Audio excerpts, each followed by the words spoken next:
Michael J., your host. Good to see you. Deja vu. So yesterday, today is December 5, 2024. Yesterday, posted about Trump-Bloomberg tariffs. I made a point of saying, Trump doesn't understand how tariffs work. He totally has no clue about how tariffs work. And this is what I explained in the video regarding BRICS, organization of member countries that are tired of dealing with the West and the U.S. So I explained Trump does not know what tariffs are. So we're going to do here, Deja Vu. Trump 1.0, 6 years ago, to Trump 2.0 in the present day. So without further ado, let's go to the main screen. The main screen, you say. The main screen? Yeah, Mo. The main screen. Okay, here we go. So here we're going to start off with this. Yikes, get my mouse around here. Okay, 6 years ago. President Trump argues that tariffs, a tax imposed on products imported from overseas, are important for national security and will boost the U.S. economy. He even tweeted back on March 2nd that trade wars are good and This is 6 years ago, and this is a tweet, March the 2nd, 2018. The country is losing many billions of dollars on trade.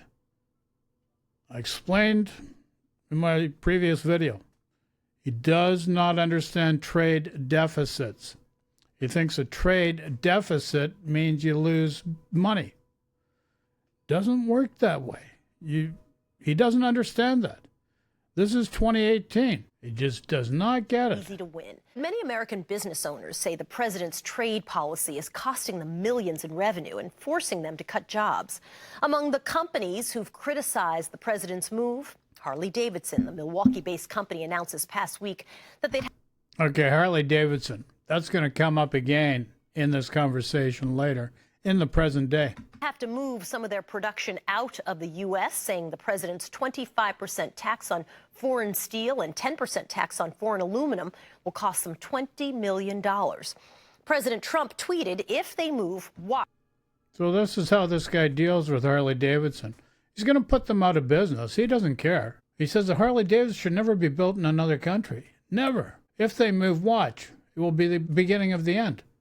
They surrendered, they quit. You know, nobody wants to fight this guy's friggin' inner wars with his own ego. This is really what it's all about. The wars he has with his own ego, his image, and how he presents and seen by the people. He doesn't care about anybody else other than himself. And you just got to wrap your head around that, kids. Don't mean to be condescending. They taxed like never before. This is round two. You should have figured this out. Thanks so much for having me, Soledad. You're most welcome. So start by telling me about Lucerne International and what you create and what you import from China. So Lucerne International, we're a global automotive supplier, and we make cast, forged, and stamped components and assemblies. And we're actually a worldwide manufacturer. So we manufacture parts not only in the U.S., but also in China. Okay, you see a trend here? This is 6 years ago, folks. 6 years ago. Here you go, 6 years ago. We don't have good trade deals. NAFTA is the worst trade deal maybe ever signed. Do we make any good deals anymore? It must. Les réponses unilatérales et les menaces de guerre commerciale ne régleront rien des graves déséquilibres du commerce mondial. Ces remèdes apportent peut-être une satisfaction symbolique à court terme, parce qu'ils paraissent plus intelligibles. Peut-être. Mais je n'ai jamais pris, en tout cas, le peuple qui m'a donné mandat pour un imbécile. Wenn es zu Zollverhängungen kommt, dann haben wir ja eine eindeutige Position seitens der Europäischen Union. Wir glauben, dass diese Zölle nicht vereinbar sind. So Angela, and then the gentleman Helmut Kohl before that, 16 years. She was around a while. She also lived and grew up in the Soviet Union before the Berlin Wall came down. She grew up in East Germany. She knew what it was like. She knows what fascism's really like, what communism's really like. It's not a secret here. And this is why she called Trump out right at the very beginning. She understood. There were different scenarios, but obviously today, unfortunately, the worst case scenario was presented, which is imposing tariffs on your allies. I regret the protectionist decision of the US administration on steel and aluminium. I'm hoping that it will be possible to avoid an escalation, because we don't want to have a trade war. We want to have a... So you see a trend there, folks? You see a trend, I see a trend. Here we go. U.S. farmers 6 years ago. The trade war has been devastating for soybean farmers. Yep. Well, what it shows is a couple different things. We've got a big crop out there, and the market knows that. Over time, we've traded with China, and I'm not sure the market's taking that into account at this time. I was on a North Dakota soybean farm just a couple weeks ago, and we were talking there about the fact that if you're actively working to open new markets in China, and all of a sudden you've got the tariffs, it's not just the fact that the tariffs raise the prices for Chinese consumers. There's also political pressure that comes on these guys, these importers, not to look at America. Who are the top competitors for your soybeans to export them overseas? Well, we can export to the EU as well, but China has been our #1 market for soybeans. 30% of our soybeans go to China, and the effect of the trade war has been very devastating on soybean farmers here. We've taken a 20% drop in price, and what we're seeing with market action today only exacerbates the fact that we have lost our #1 customer because of the trade wars. And I'll tell you what, back in 1985, when we were awash in crops, the agriculture community got busy and they traveled around the world and made market relationships with multiple different countries. And China was our #1 hit, where we wanted to make sure we took care of that emerging market because we saw where the potential was. Now, go ahead. And so now, and those markets take time to build. Is it just going to be gone overnight? Well, that's the fear. And that's one fear. And see, we've seen this movie before. And back in 1980, when Jimmy Carter put the embargo on the USSR because of their invading Afghanistan, the U.S. became, at that point, an unreliable supplier in the eyes of the nation, or excuse me, the eyes of the world. See, this is 6 years ago, folks. And you're going to see this gentleman, Mr. Gibbs, again further up in another video. So let's move on. Here he is again. Out here in agriculture country, we can't just sit around and hope that things are going to get better. I'm a Republican. I've always been a Republican. I voted for President Trump. I want to support him. China and others have targeted our farmers. Not good, not nice. And you know what our farmers are saying? It's okay. We can take it. These are incredible people. We can take it. That makes my blood boil because, by God, I'll tell you this.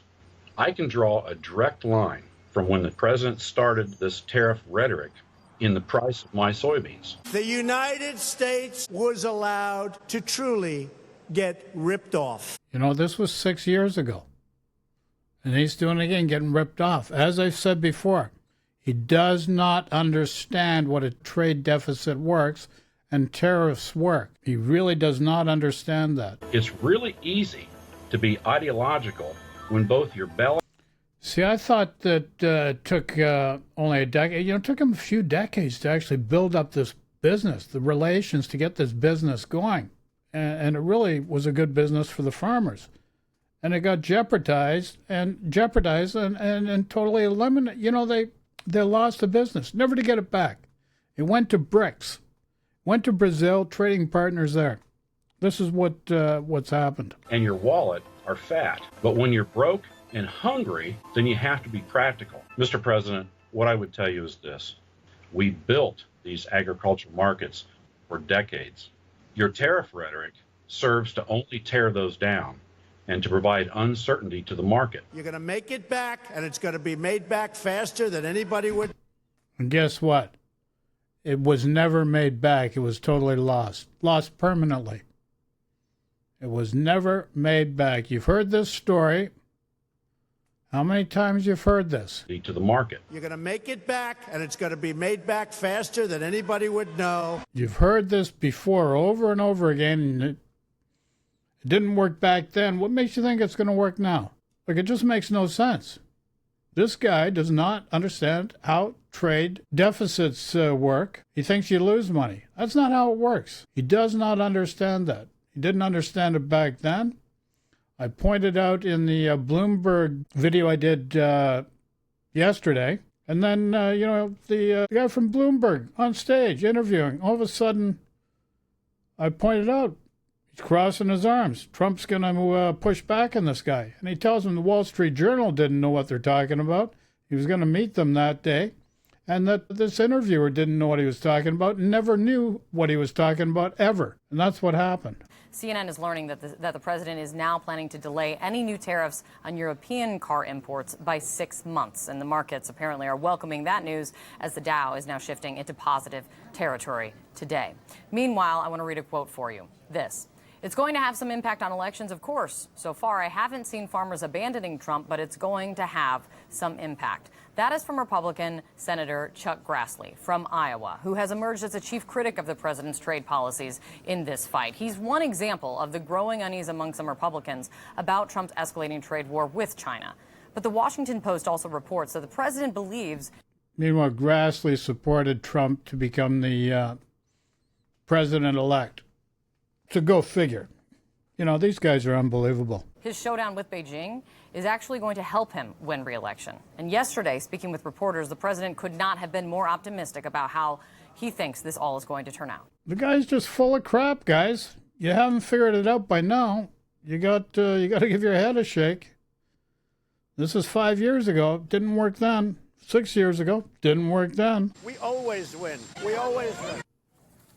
But some folks who aren't feeling Trump's optimism right now are American farmers, and they are stuck in the middle of all of this. You might remember last summer I spoke with Christopher Gibbs. He's an Ohio farmer who said that Trump's trade policies were hurting him and that he was not going to stay quiet about it. Listen to that interview. From my view, hey, I can take it, sure, but I don't have to be quiet about it. You know, the president calls it like he sees it. I'm going to call it like I see it. And Christopher Gibbs joins me once again from Ohio. It's good to see you, Christopher. Thank you for being here. Hi, Kate. Thanks for having me in sunny Ohio for once. For once, as we were discussing, you call it like you see it. I think that's what a lot of people appreciated about our last conversation and in the pieces that you've written for your paper. How are you seeing it today, right now? Well, we're in a free fall out here in agriculture. We've seen 30% decrease in prices of soybeans, and this isn't all about soybeans. The markets work in three different ways. It's like a three-legged stool. There's the technicals with stochastics and this and that, and there's also the fundamentals, which is supply and demand. But the third leg is market confidence. And if the technicals are X and the fundamentals are Y, then market confidence says that the market should move or stay static in a certain predictable behavior. With the geopolitical turmoil that the president has thrown into the mix over the last year, the markets just don't have anywhere to go, so they're just sitting and hiding. And we've seen a little bit of bump up in the last couple days, but other than that, we're in a shape out here, and we're hurting. In a free-for-all. Let me play you, with that in mind, something that the president said this week that really stuck out to me and I wanted to ask you about. Listen to this, please. We love our farmers. We take care of our farmers. Our farmers have been incredible. No country can get in the way of our farmers. Our farmers are great patriots, and they've done a fantastic job. So our farmers are going to be very well taken care of. Where have you heard that before, folks? It's a constant mantra, and you buy into this stuff. Even though it was a fail back then, a huge fail, created an inflation boondoggle that you blamed the next administration for that was digging you out of it, and you just decided, okay, we're going to have another social experiment. We're going to just reelect the guy that caused the problem and all our problems that we're mad about for whatever amount of time, and because of him, we're going to say, well, let's do a social experiment and let's just put him back in and let's see how much he can really screw it up more this time around. It may sound like I'm being a little facetious, but the writing's been on the wall for over 6 years now, folks. All you had to do was look up. Signs were always there. You just bought into the rhetoric. The government paid out $12 billion in assistance to help farmers last year. At that point, you called that a bridge too far when we talked. Now they're trying to plan another round, something like $15 billion. Okay, so it ended up being $12 billion, then $16 billion, for a total of, $28 billion? More than I expected. Anyway, so now not only did the farmers lose the business, the taxpayers threw subsidies to the farmers to keep them from dying, business dying. That was from the taxpayers. Paid out to the farmers to keep them alive. So you lost this trade war, permanently affected the livelihood of the farmers. And then you paid out $26 billion in subsidies to the farmers to keep them afloat while this is going on. So you gave $7.8 trillion in tax cuts, mostly to corporations, which is an inflationary thing. And corporations do not have a trickle-down effect to the regular guy. It doesn't work that way. It was about $3,000 a month for a family, got, their $3K.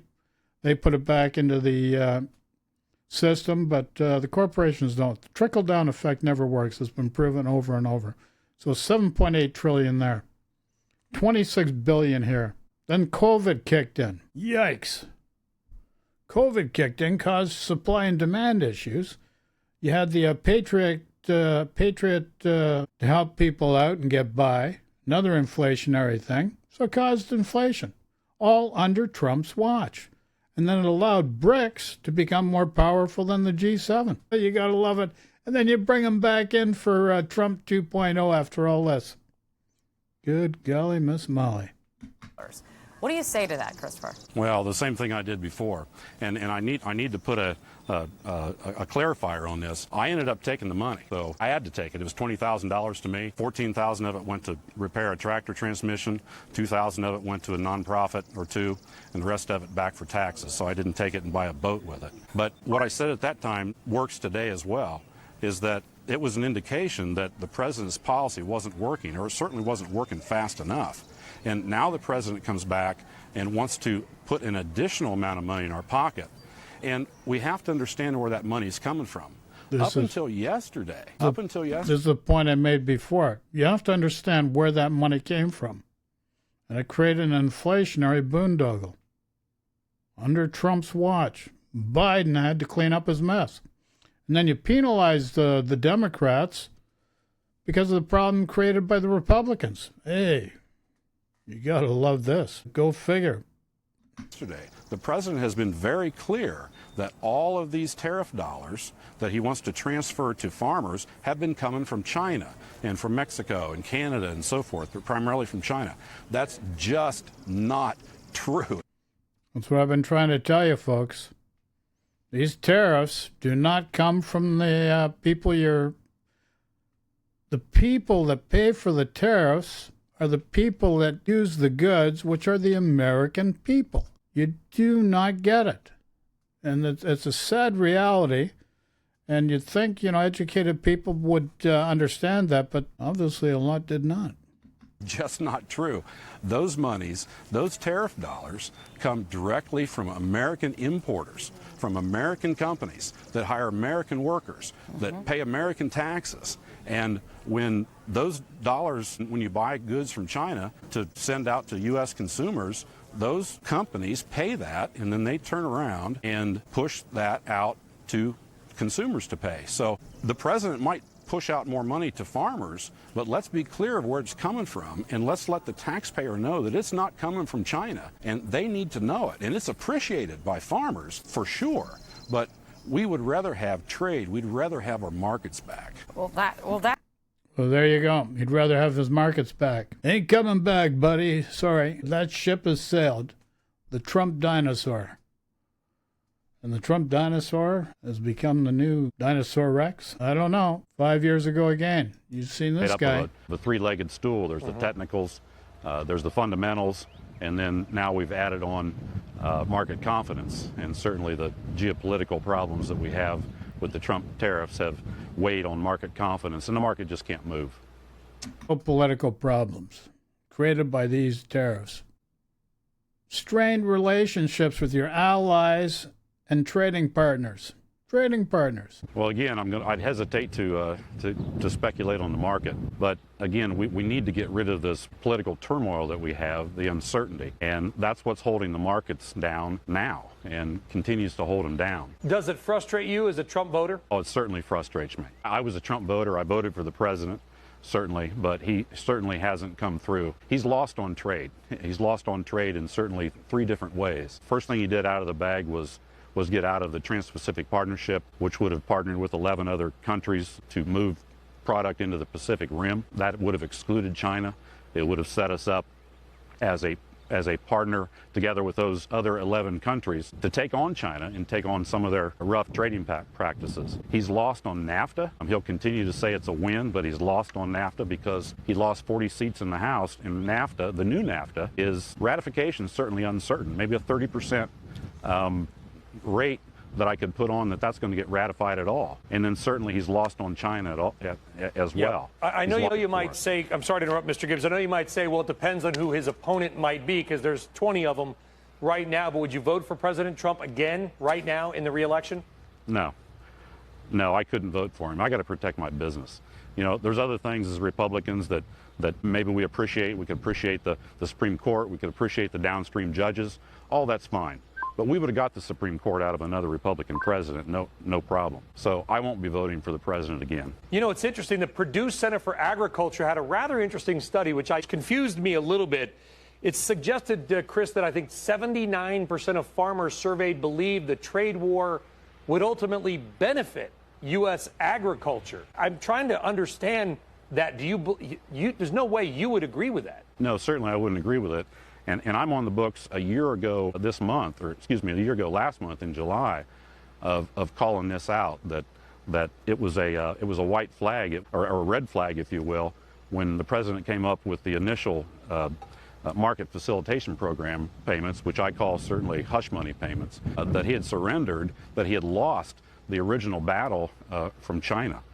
We're in quite a shape. There you go, folks. $7.8 trillion in tax cuts to corporations, mostly, some to the working people, but mostly to corporations. No trickle-down effect. Wipe out the soybean market, prop it up by 26 or 28 billion. I thought it was 26. Turns out it's 26 to 28 billion, and it just keeps going on. To date, that has happened. Primarily, we're looking at China and Asia, and where those population growth has occurred. You build that middle class, 5 years and that's ago. where our product's going. So to find another China, we need to build a middle class like that to scale somewhere else. You could fit the entire population of Illinois, Indiana, Iowa, and half of Nebraska would fit in the city of Shanghai alone.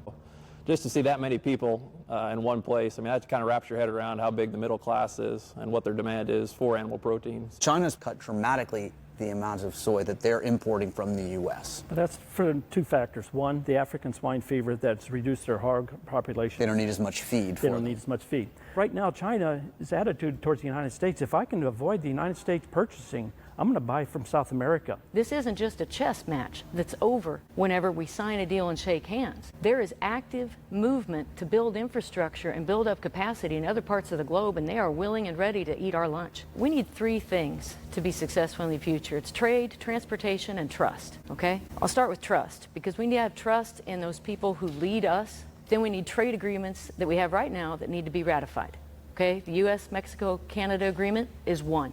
Japan seems to be on the horizon, is 2. China, get it done. I'd like to build on trust. That word trust is paramount. When we have this political sideline here and we lose customers, these people don't come back just because you signed a document and the tariff is over or ended, whatever. You have to build up trust over many years of time. And that's the greater concern I have too, like the long-term ramifications of this tariff retaliation. Do you think farmers are being caught in a tug of war, especially leading up to the presidential race of 2020? Something better get settled before November 2020. Or what? It's extremely complicated. It's hard to extract just one factor. And when you ask the fight, there's so many fights being waged on so many fronts. If we're just talking about the trade renegotiation with China, it does need to happen. We have been taken advantage of for decades. And again, to add to that complication, we've also had many companies and investors in our country who have gained from that. It may be a bitter pill to swallow. I think it would be nice if more people had to swallow it. So you feel like the farmers are taking the brunt of this trade war? It would. Well, I So thought it goes Wall back Street. to the fact that we can't set our prices. So other industries that are being impacted by these tariffs, so say steel. If we want to put up a new grain bin or buy a new trailer, a lot of those costs have gone up upwards of 20% on our cost. So those industries have a chance to pass that along to their end user. We can't do that.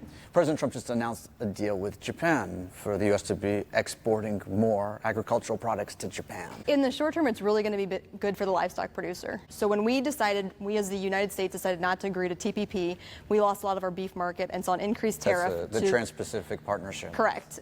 We lost a lot of that to New Zealand, Australia, and their beef market. So this is really going to help open up the doors to further bring in our high-quality beef and red meats into Japan. And then, like I said, our non-GMO, 100% of that ends up in Japan, and so hoping to see that market grow and expand as well.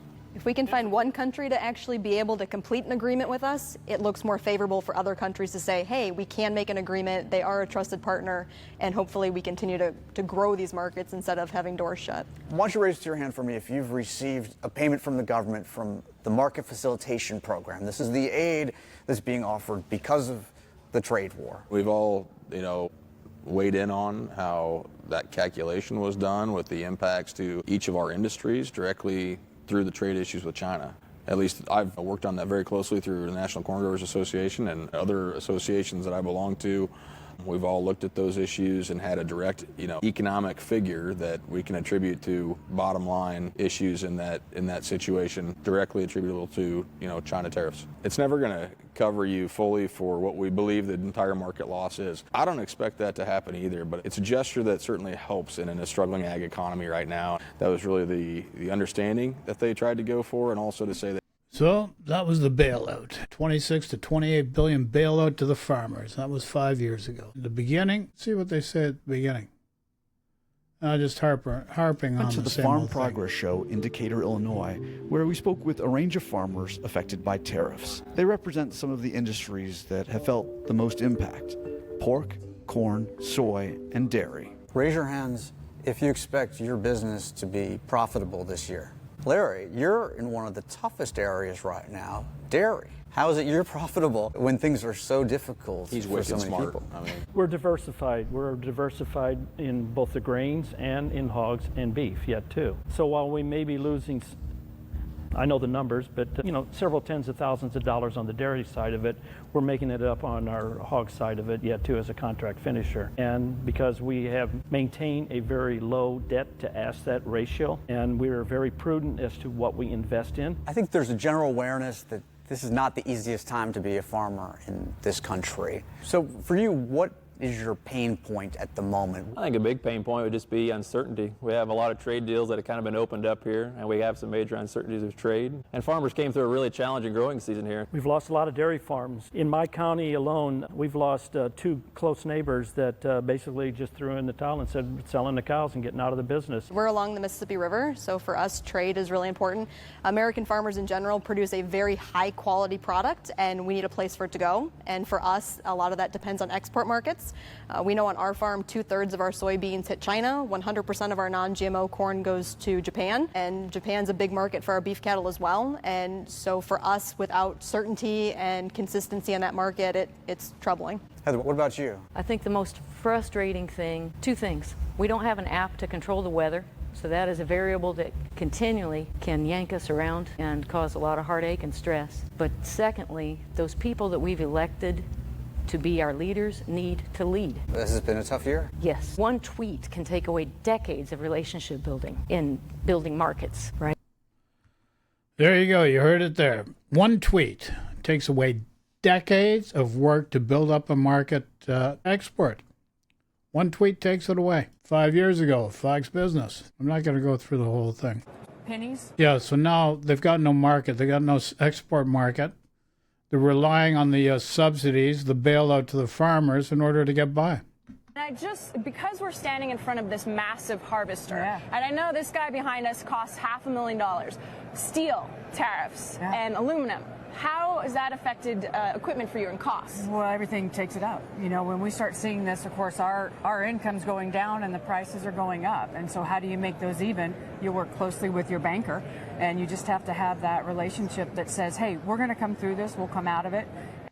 So there you go. And a lot don't come out of it. First of all, the tariffs hurt the business, subsidies paid by the taxpayer to keep the business afloat, and then any equipment upgrades they need, or just in the cycle of business, you just need to replenish your machinery. Prices have gone up because of tariffs also. It's just a never-ending thing. It's a Trump thing. He doesn't understand tariffs. He does not understand tariffs, this gentleman. And it's sad. CNBC television 5 years ago. Dairy farmer. It's a sad reality to see, especially me as a young dairyman over here in Wisconsin, the dairy state. It's sad to see, there's some trade policies that we're really trying to urge the president to continue to work on, but moving product out of storage and into consumers' hand is high on our list for sure. We're not going to beat this drum any further. Obviously, he thinks he knows better than anybody. Joining me now for more on how Trump's trade war is impacting American farmers, I'm joined by Ohio soybean farmer Christopher Gibbs. Previously served as a county executive director for the USDA Farm Service Agency. He's a registered Republican and, in fact, serves as the chair of the local Republican Party and voted for Donald Trump, the president, in 2016. Mr. Gibbs, first, you are a soybean farmer. That seems to be the crop that has been most adversely impacted by the tariffs that China has put on in retaliatory fashion. How are things looking from where you stand?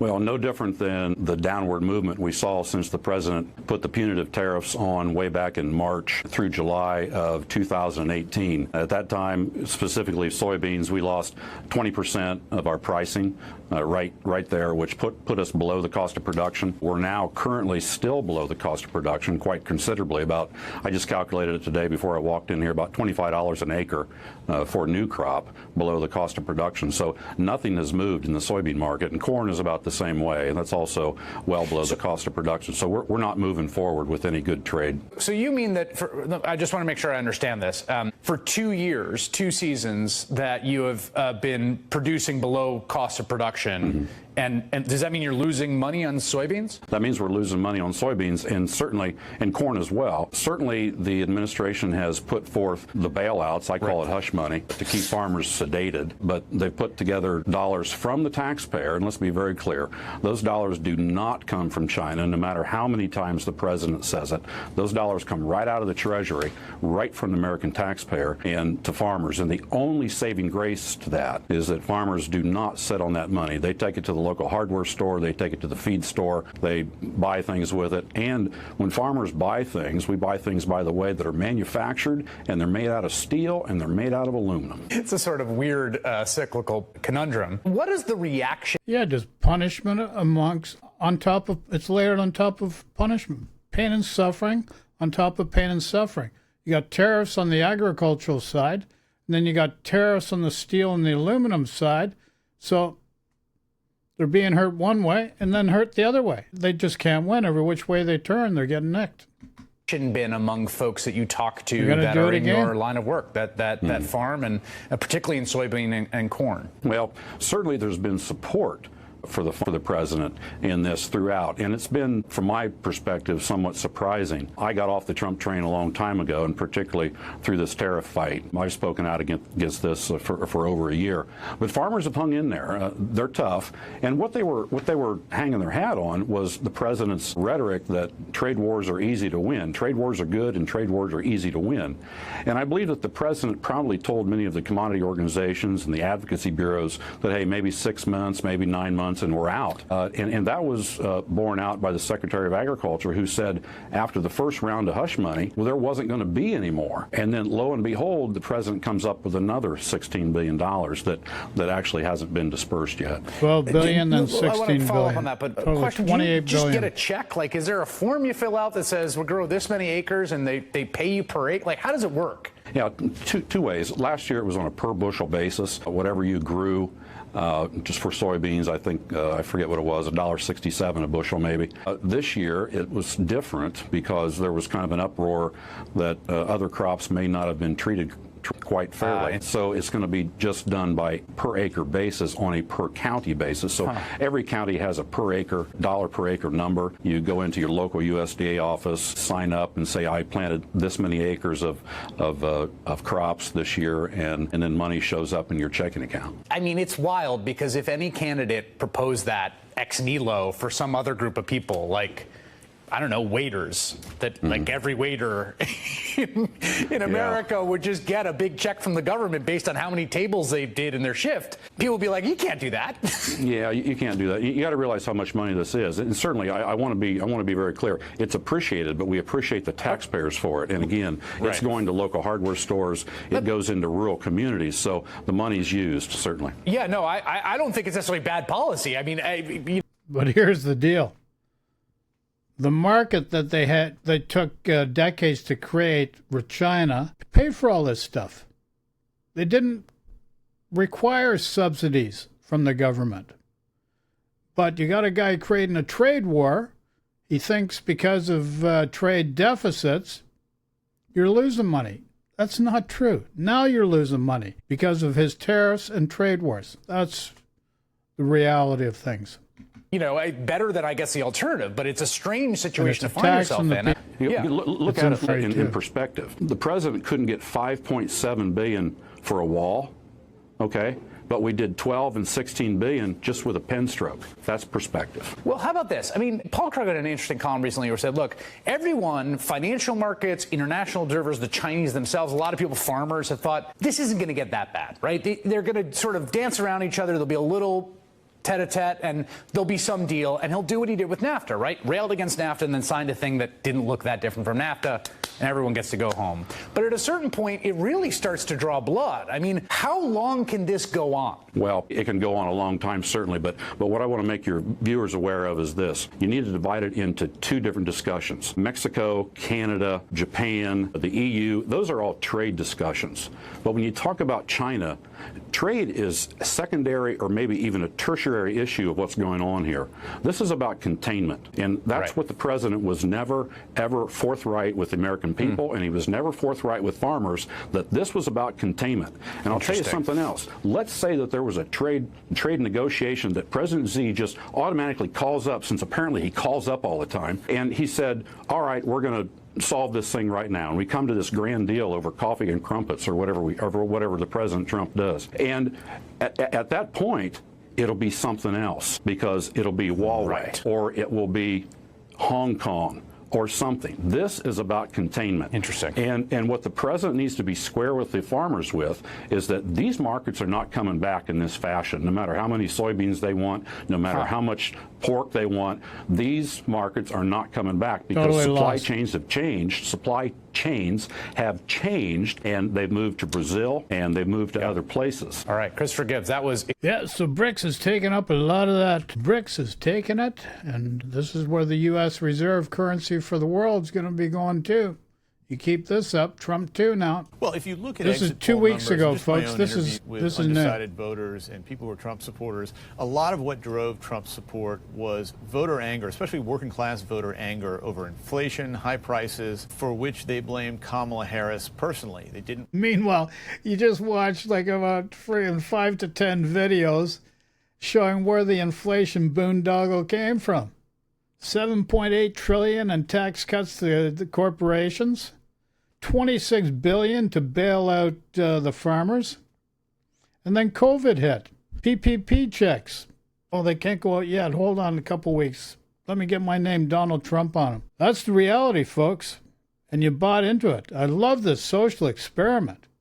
The guy that creates this problem, Donald Trump, who doesn't understand trade deficits, doesn't understand tariffs, how this works. It's a backwards way of doing things. He just does not get it. He's permanently, and I say permanently, ruining relationships around the world. And you're paying for it. The average Joe's paying for it. Top 1%, they're skimming more off the top every single day. And that's what's happening. You just do not get it. But if you look at what some of Trump is planning to do, you know, the first item on his agenda looks to be extending his 2017 tax cuts and maybe even cutting corporate taxes deeper than he did the first time around, which would be very exciting to his Wall Street contingent, to his billionaire contingent, but it could certainly help exacerbate inflation, as could... It did it in Trump 1. Why wouldn't it in Trump 2? And he's going to go deeper with the cuts. Come on, people, you gotta wake up. Sooner or later, you gotta wake up. Now let's move off in a different direction. You seen Harley Davidson was at the brunt of Trump 1.0. Here you go. This is 6 days ago. There is a real risk that Harley Davidson may go broke. Watch this video. Hello, welcome to Revelate Alpha. I hope you're well. So in the cold studio here, and I wanted to bring you a story about Harley Davidson with the potential that they could be going broke through no real fault of their own. No kidding. What's happening? So as we know, President Trump-elect, he's going to be taking over in January, isn't he? And he's planning to impose all these tariffs on other countries. Now, in one regard, you might think, hey, this is a really good idea. For Americans, this is to say, well, okay, we're going to tax these imports. So the imports are going to be a lot more expensive. That's going to mean that we're going to try and get businesses to start up in the United States. And therefore, they're going to produce products in the United States, and hopefully they'll be cheaper, or they should be cheaper. So therefore, we're going to boost the economy in the United States and jobs, and everybody's going to be real happy, right? Okay, here's the problem. The problem is that it's never really guaranteed that you're going to be able to produce products in your own country for the same price. In fact, it could be a lot more expensive. And a lot of this is down to resources, a lot of this is down to real estate, and also labor costs. Now, as we know, Harley Davidson, whilst they are an American brand in inverted commas, and they are assembled in the United States for the American market, a lot of their products, a lot of their parts, a lot of their components come from abroad. So that means there are going to be tariffs imposed on those products. Therefore, for the American domestic market, this means that each Harley Davidson is going to cost more to produce, and it could be 20 or 30% more to produce. Guess what? Guess what? That's going to be passed on to the customer, or there's a real potential that could be passed on to the customer. Not a real potential. It's guaranteed. These tariffs are passed on in cost, so aluminum goes up, steel goes up, the production cost goes up, it's passed on to the consumer, sales don't happen, company goes out of business. Very simple friggin' formula. Doesn't take a friggin' genius to, you don't need a grade 9 education to figure that one out. Here we go. 7 days ago, Canada here, CBC News, 7 days ago. Trump tariff threat, and this is the Aluminum Association president. Most of the aluminum in Canada comes from Quebec, the eastern province. Let's talk more for the next few minutes about this threat from Donald Trump to place a 25% tariff on all Canadian goods entering the United States. We're going to... Meanwhile, Harley Davidson probably uses a lot of aluminum. Farm industries, a lot of aluminum. It's going to raise their costs for manufacturing. You know, they're going to need vehicles. They need vehicles. And the manufacturing process of the motorcycles, it's all going up because of tariffs. Who pays for it? Focus specifically on one key Canadian industry that could be seriously harmed if Donald Trump follows through, and that is aluminum. Canada is the fourth largest producer of aluminum in the world. It makes 80% of the new or primary aluminum in North America, and of the Canadian industry, Quebec makes up about 90% of that. Overall, from Canada, 93% of primary aluminum exports go to the United States. But as much as Canada's aluminum industry depends on exports to the U.S. also depends heavily on Canadian product. The U.S. consumes about 6 million tons of aluminum a year, and it only produces itself about 800,000. This is for things like cars, construction projects, planes. The rest it has to import, and mainly it imports from Canada. So there is two-way impact here, and we want to talk about all of this with Jean Simard, who is the president of the Aluminum Association of Canada. He is in Montreal this morning. Monsieur Simard, thank you very much for being our guest today. Thank you for inviting me. When you heard, we talked about, the threat of a tariff during the campaign, we knew that threat was out there, but when you heard it wasn't the 10% that had been discussed, that it was indeed 25%, what was your reaction? Surprised by the quantum, but we were expecting some kind of an announcement early on between now and the inauguration. So it's more of a tone-setting salvo from the president-to-be than a definitive final announcement And we think that the significance of the amounts is certainly more of a signal to start negotiation very early on in his mandate than a definitive attack on Canada. Okay, so an opening gambit. You see that, and many people have said that, a negotiation tactic. Because if it were to go through as pledged, this 25%, what impact would that have on the aluminum industry in Canada? Well, to start with, let's look at the numbers. If we were in 2022, using the numbers of 2022, this would mean a surtax of $3.25 billion on aluminium, Canadian aluminium going into the US, to be paid by US consumers out of an overall. Did you hear that? To be paid by US consumers. This is how the tariffs work, and nobody seems to understand this. $110 billion of surtax on all goods in Canada. So it's a huge amount, highly inflationary, and when you and that's the other, highly inflationary as well. This is the deal, folks. Now let's, I'm not going to spend too much time going over what's going on here. Now let's talk about gas prices. This is going to be a significant impact, and a lot of this is Bloomberg, 6 days ago, Bloomberg podcast down in the States. In the Great Lakes, the Midwest, the Rockies, process Canadian heavy oil almost exclusively. So right now, Western Canadian Select, which is one of the benchmarks, at about $60 a barrel, that 25% tariff would amount to about $14 or $15, which break it down to a gallon of gasoline, and the raw input would be about a 34 cent a gallon impact. And so this is not nothing. I mean, this is an over 10% impact.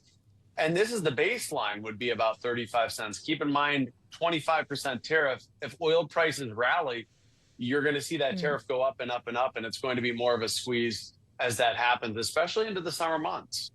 Well, that's a very good point. Of course, this kind of policy can't actually be implemented until at least January 20th, when Trump takes office, which is just over a month and or I guess 2 months from now, just a little bit less than 2 months. Where are we going to be in terms of gas prices by then, Patrick, considering the trajectory we are currently on, which has been pretty steadily lower?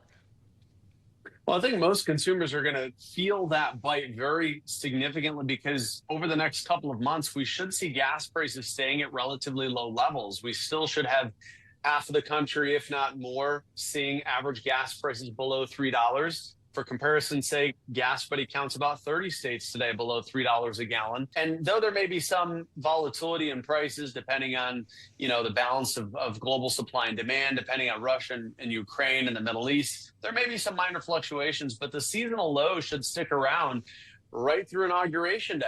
And if we see that tariff implemented, it's going to be a rather abrupt pinch at the pump for those areas that are going to be affected. There you go. Once the tariffs start, you're going to pay more, guys. You're going to pay more.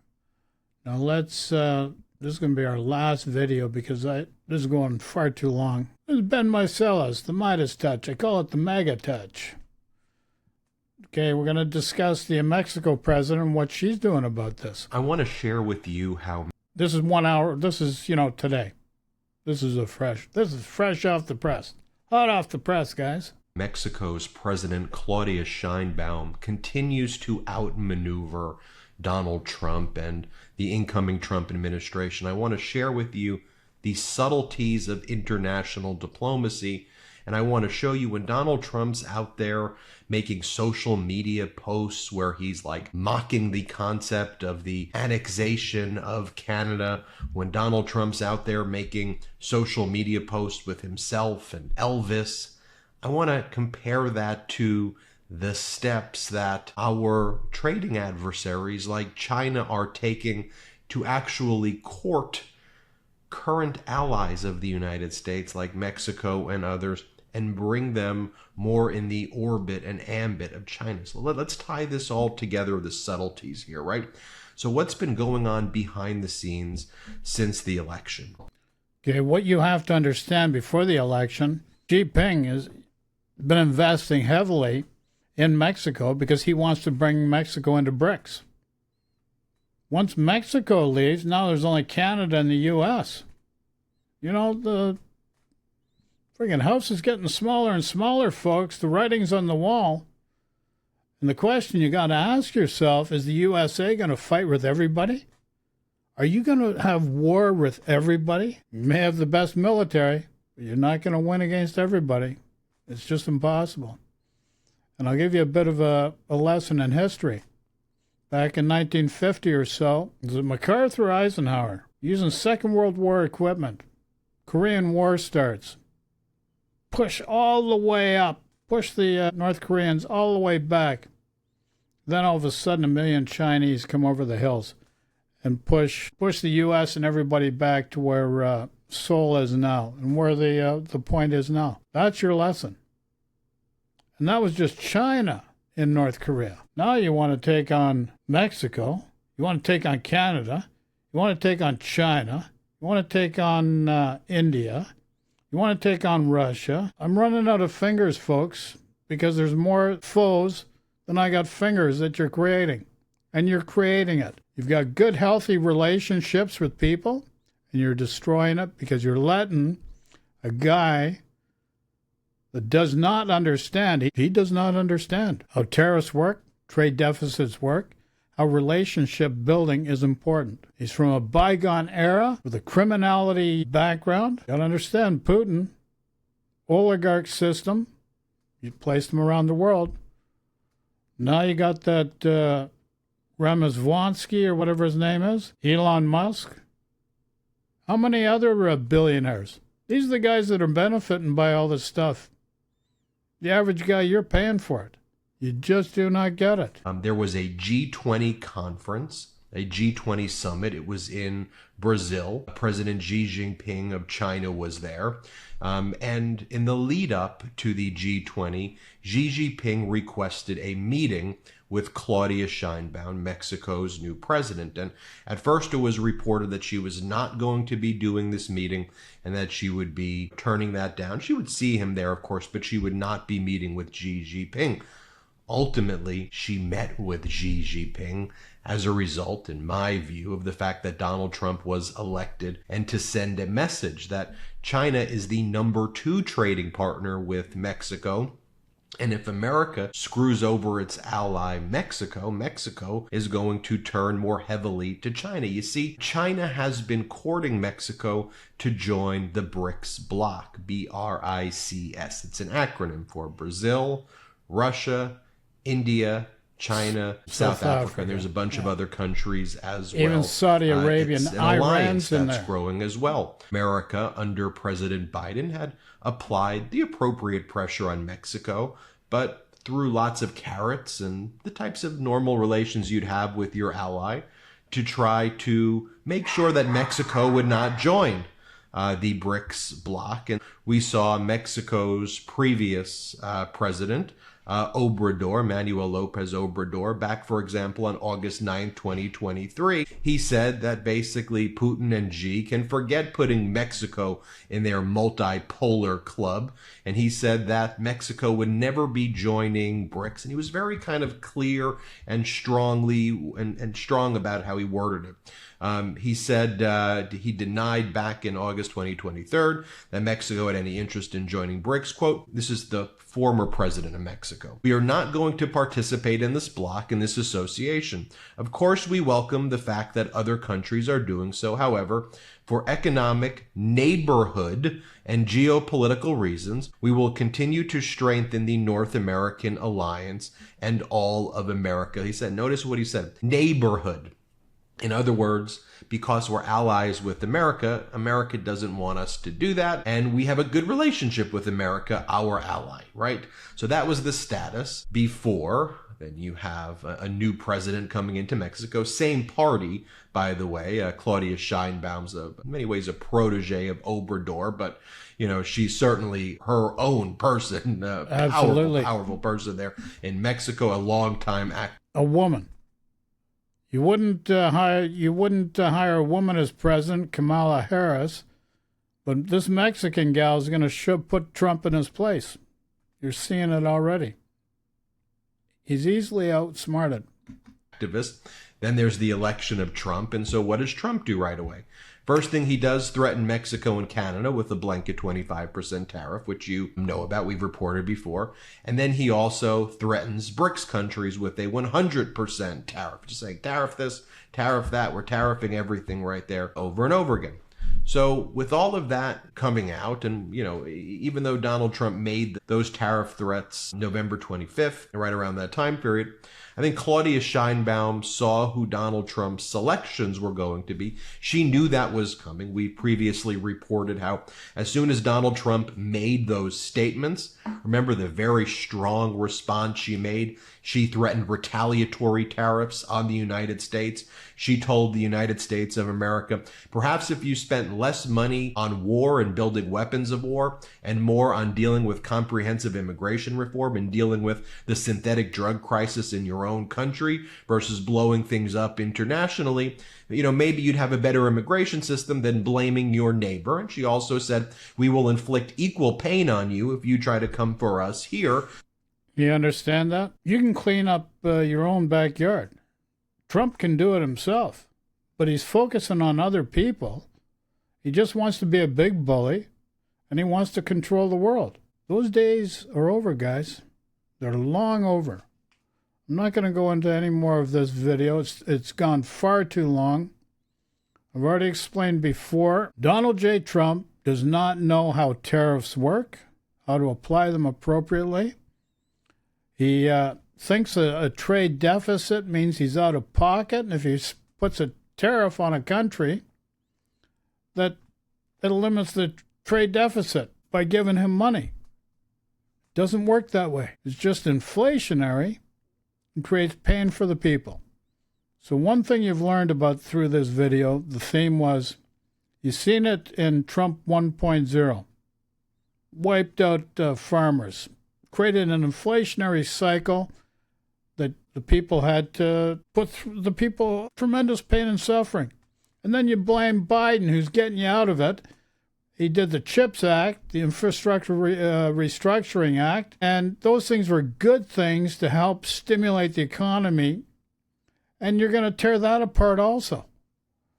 What is wrong? This is a social experiment. It's a train wreck before you get started.